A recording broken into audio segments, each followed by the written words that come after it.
श्री गणेशाय नमः। जय सिया राम। उमापति हर हर महादेव। मित्रों, अध्यात्म रामायण के बाल कांड के द्वितीय सर्ग में हम लोगों ने देखा कैसे माँ भगवती पृथ्वी रावण के अत्याचारों से कुपित होकर ब्रह्मा जी के पास जाती हैं और ब्रह्मा जी सभी देवताओं और माँ भगवती पृथ्वी को लेकर भगवान श्री विष्णु के पास जाते हैं और उनसे प्रार्थना और निवेदन करते हैं, जिससे भगवान विष्णु प्रकट होकर रावण के वध का आश्वासन देते हैं।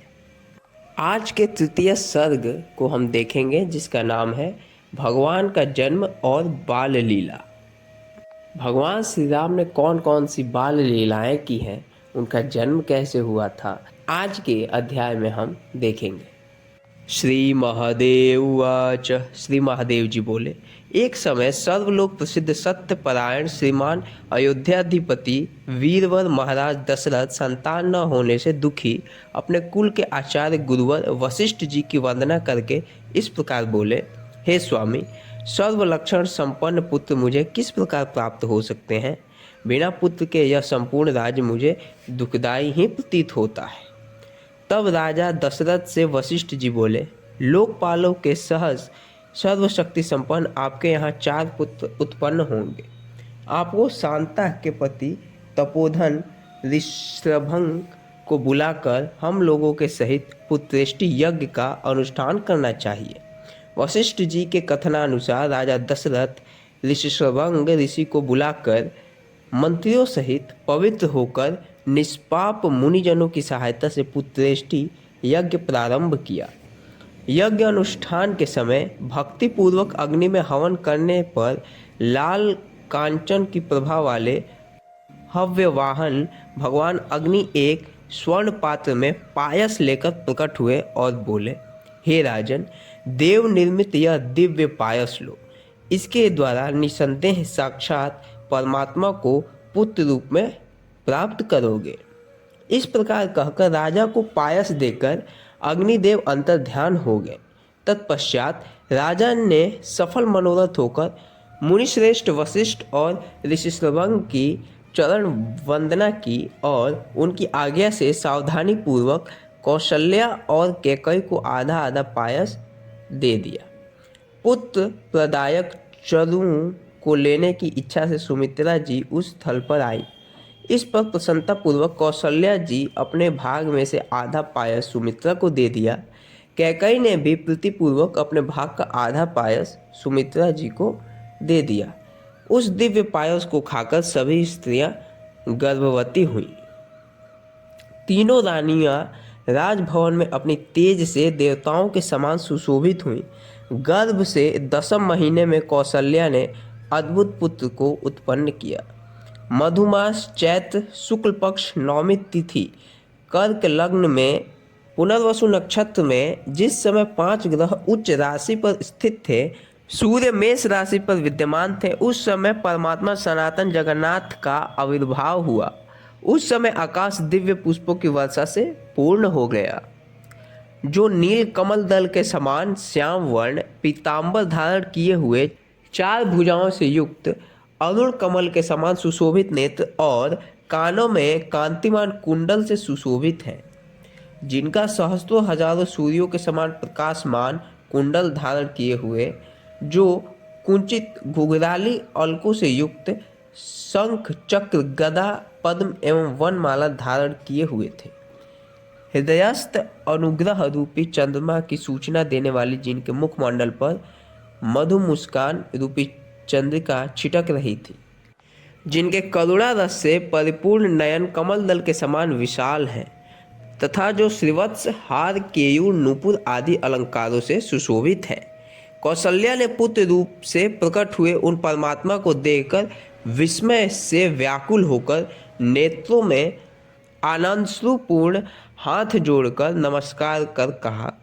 श्री कौशल्या जी बोली, हे देवाधिदेव, आपको नमस्कार है। हे शंख चक्र गदाधर, आप अच्युत अनंत और परमात्मा हैं तथा सर्वत्र पूर्ण पुरुषोत्तम हैं। वेदवादी ब्राह्मण आपको वाणी बुद्धि और मन से अज्ञेय अतीन्द्रिय सत्ता मात्र और एकमात्र ज्ञान स्वरूप बतलाते हैं। आप ही सत्व रज तम आदि तीनों गुणों से युक्त होकर अपनी माया से इस विश्व प्रपंच का सृजन, पालन और संहार करते हैं, तथापि वास्तव में सर्वदा निर्मल तुरीय पद में विद्यमान रहते हैं। आप कर्म न करते हुए भी कर्ता प्रतीत होते हैं। आप स्थिर होते हुए भी जाते हुए, श्रोता न होते हुए भी श्रोता और दृष्टा न होते हुए भी दृष्टा प्रतीत होते हैं। वेद कहते हैं कि आप संपूर्ण जीवों में समान भाव से स्थित हैं, तथापि अज्ञान रूपी अंधकार से ढके हुए बुद्धि वाले व्यक्तियों को दिखाई नहीं देते। सुबुद्धि पुरुषों को आपका साक्षात्कार होता है। हे भगवान, आपके जठर में अनेकों ब्रह्मांड परमाणु तुल्य दिखाई पड़ रहे हैं, तथापि आप मेरे पेट से उत्पन्न हुए इस प्रकार लोगों में प्रकट कर रहे हैं। आप भक्तों के अधीन हैं। यह आपकी भक्त वत्सलता मैंने आज देख ली। मैं आपकी माया से मोहित होकर पति, पुत्र, धन आदि के लोभ में संसार सागर में मग्न थी। आज सौभाग्यवश आपके चरण कमलों के समीप आई हूँ। हे देव, आपका यह रूप हमेशा मेरे हृदय में विराजमान रहे और आपकी विश्व मोहिनी माया मुझे कभी भी व्याप्त नहीं हो। हे विश्वात्मन, आप अपने अलौकिक रूप का उपसंहार कर परमानंददायक सुकोमल बाल रूप दिखाइए, जिसके ललित आलिंगन और संभाषण आदि से मैं उत्कट अज्ञान अंधकार को पार कर जाऊंगी। श्री भगवानुवाच। श्री भगवान बोले, हे अम्ब, आपकी जैसी इच्छा हो वैसे ही हो, इसके विपरीत कुछ भी नहीं होगा। पूर्व समय में भूमि का भार हरण करने के लिए ब्रह्मा ने मुझसे प्रार्थना की थी, अतः रावण आदि राक्षसों को मारने के लिए मैं मनुष्य रूप में अवतरित हुआ हूँ। हे अनिदिते, पूर्व काल में आप दशरथ जी सहित मेरी तपस्या कर मुझे पुत्र रूप में प्राप्त करने की इच्छा की थी, अतः इस समय प्रकट होकर मैंने आपके उस वरदान को पूर्ण किया। आपने पूर्व जन्म की तपस्या के प्रभाव से यह मेरा दिव्य रूप देखा है। मेरे दर्शन मोक्ष पद प्राप्त करने वाला है। पापियों को इसका दर्शन परम दुर्लभ है। जो व्यक्ति इस आख्यान को पढ़ेगा अथवा श्रवण करेगा वह मेरे सारूप्य मुक्ति प्राप्त करेगा तथा मरण के समय उसे मेरी स्मृति होगी। इस प्रकार माता से कहकर बाल रूप धारण कर रुदन करने लगे। उनका बाल रूप भी इंद्र नीलमणि के समान श्याम वर्ण और विशाल नेत्रों के समान अत्यंत सुंदर था। उनकी कांति बाल सूर्य के समान थी। भगवान के अवतरित होने पर इंद्रादि संपूर्ण लोकपाल आनंदित हुए। तत्पश्चात राजा दशरथ जी ने पुत्रोत्पत्ति के उत्सव का समाचार सुनकर आनंद सागर में मग्न होकर अपने गुरु वशिष्ठ के साथ आए। राजा दशरथ कमल नयन श्री राम को देखकर आनंद अश्रुओं से युक्त हो गए और गुरुजी के द्वारा श्री राम के जात कर्म आदि संस्कार किए गए। तदंतर कैकेयी से कमल के समान नेत्र वाले भरत का जन्म हुआ और सुमित्रा से पूर्ण चंद्रमा के समान मुख वाले युगल पुत्र उत्पन्न हुए। उस समय महाराज दशरथ ने उल्लास में सहस्त्रों ग्राम स्वर्ण, रत्न, वस्त्र, शुभ लक्षण से युक्ता गौ आदि दान ब्राह्मणों को दिया। विज्ञान के द्वारा अज्ञान का नाश होने पर जिसमें मुनिजन रमण करते हैं अथवा अपनी सुंदरता से जो अपने भक्तजनों के चित्तों को आनंदित करते हैं, गुरु वशिष्ठ जी ने उनका नाम राम रखा। गुरु वशिष्ठ जी ने संसार का भरण पोषण करने से द्वितीय बालक का नाम भरत तथा सर्व लक्षण संपन्न होने से तृतीय पुत्र का नाम लक्ष्मण तथा शत्रुओं के हनन करने चतुर्थ पुत्र का नाम शत्रुघ्न रखा। पायस के अंश के अनुसार लक्ष्मण और राम एक साथ तथा भरत और शत्रुघ्न एक साथ रहने लगे। लक्ष्मण जी के साथ विचरण करते हुए श्री रामचंद्र जी अपनी बाल लीला, चेष्टा तथा भोली भाली बातों से माता पिता को आनंदित करने लगे। श्री रामचंद्र यह ललाट पर मोतियों से सुसज्जित सुवर्णमय अश्वत्थ पीपल का पत्ता तथा गले में व्याघ्र नग से सुसज्जित रत्न तथा मणियों की माला से सुशोभित है। दोनों कानों में अर्जुन वृक्षों के कच्चे फलों के समान रत्न जटित सुवर्ण के आभूषण धारण किए हुए हैं तथा रमणीय शब्द करने बाल मणिमय नूपुर और मेखला तथा बाजूबंद धारण किए हुए हैं।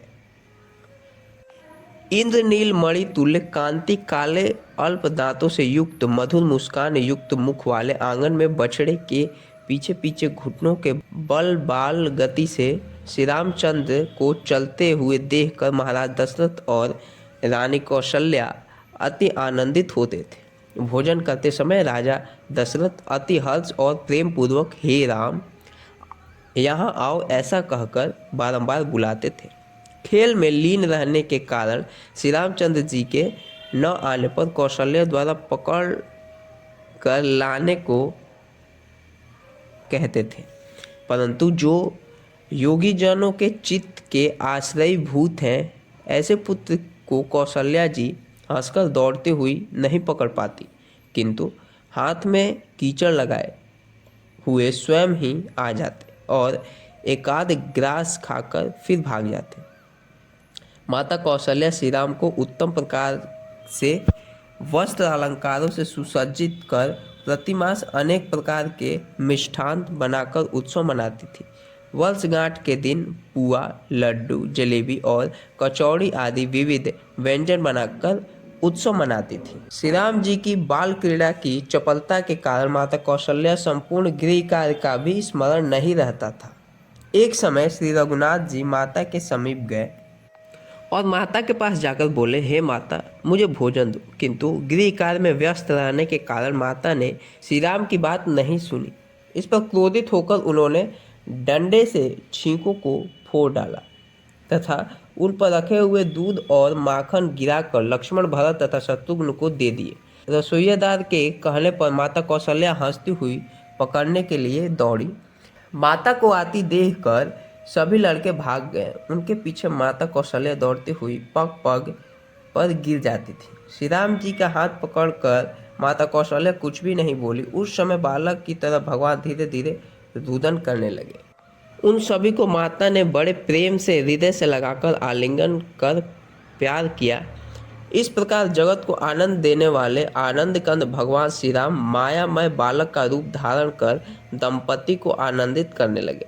कुछ समय व्यतीत होने पर सभी भाई कौमारावस्था में प्रविष्ट हुए। गुरु वशिष्ठ जी ने चारों भाइयों का यज्ञोपवीत संस्कार किया और लीला से मनुष्य रूप धारण करने वाले संपूर्ण लोकों के स्वामी चारों भाई संपूर्ण शास्त्रों के ज्ञाता और धनुर्वेद में निपुण हो गए। श्री लक्ष्मण जी आदर पूर्वक सेव्य सेवक भाव से सदा श्री रामचंद्र जी का अनुगमन करते थे।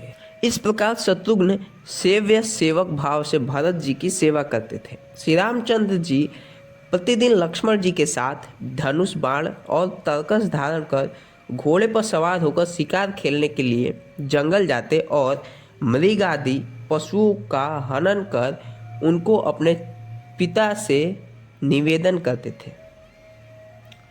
प्रातःकाल उठकर शौच आदि क्रिया से निवृत्त होकर माता पिता का अभिवादन कर विनम्रता पूर्वक नगरवासियों का कार्य करते थे। पुनः बंधुओं सहित मुनिजनों के द्वारा धर्मशास्त्र का रहस्य सुनते तथा उनकी व्याख्या भी करते थे।